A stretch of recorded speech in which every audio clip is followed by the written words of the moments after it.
اكتر خطأ شائع بشوفه في تصميم الريسبشن النيو كلاسيك ان الناس بتفكر ان الفخامة معناها تفاصيل كتير، مع ان الحقيقة ان الفخامة غالبا بتكون في الهدوء والبساطة.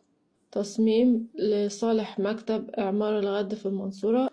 التصميم ده عبارة عن شقة دوبلكس دورين، الدور ده الدور التاني عبارة عن منطقة استقبال كريسبشن ومنطقة سفرة ومنطقة تراس متوظفة بشكل مناسب بحيث تكون متنفس للدوبلكس بتاعتي. اشتغلت هنا على تقسيم الزونات من غير فاصل صريحة عشان احافظ على الاحساس بالاتساع، وفي نفس الوقت كل مساحة لها شخصيتها.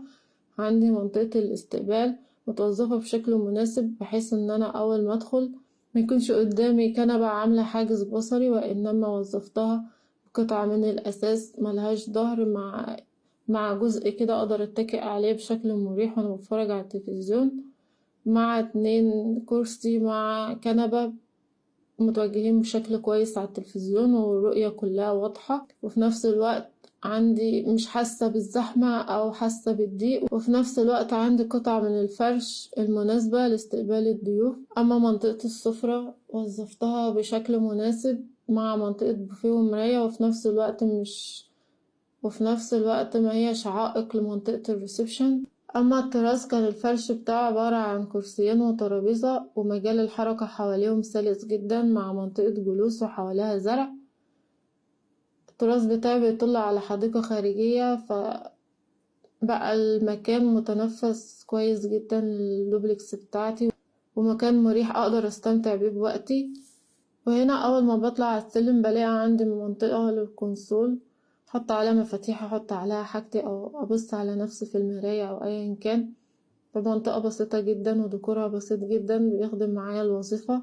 طبعا الطراز نيو كلاسيك، فاستخدمت بانوهات القيم بتاعتها فيها شغل كلاسيك بسيط بنسب مظبوطة ومش تقيلة ومفيش فيها زحمة للعين، تفاصيل بسيطة جدا تدي إحساس الرقي من غير المبالغة. واحدة من أهم النقاط في التصميم هي تداخل الخشب والأسود العاكس مع البانوهات، فعمل لي طابع النيو كلاسيك.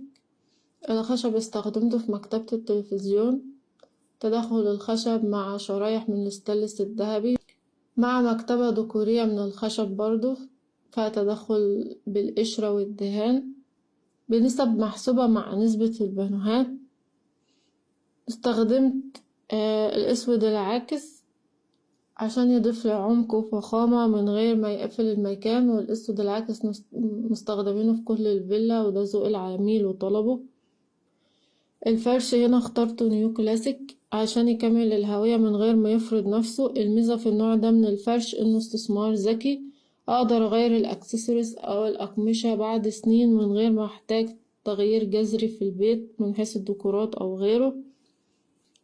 فمن الاخطاء الشائعة في النيو كلاسيك يا اما تفاصيل زيادة تخنق المكان، يا اما فرش مودرن قوي يكسر الطراز، او التصميم ده ماشي مع خط متوازن بين الكلاسيك والمعاصر او التصميم المودرن. وفي النهاية الهدف من التصميم مش الابهار اللحظي، ولكن مساحة اقدر اعيش فيها بكل اريحية تحسسني بالفخامة من غير اي استعراض، وتفضل مريحة وجميلة مش اول شهر بس لكن بعد سنين.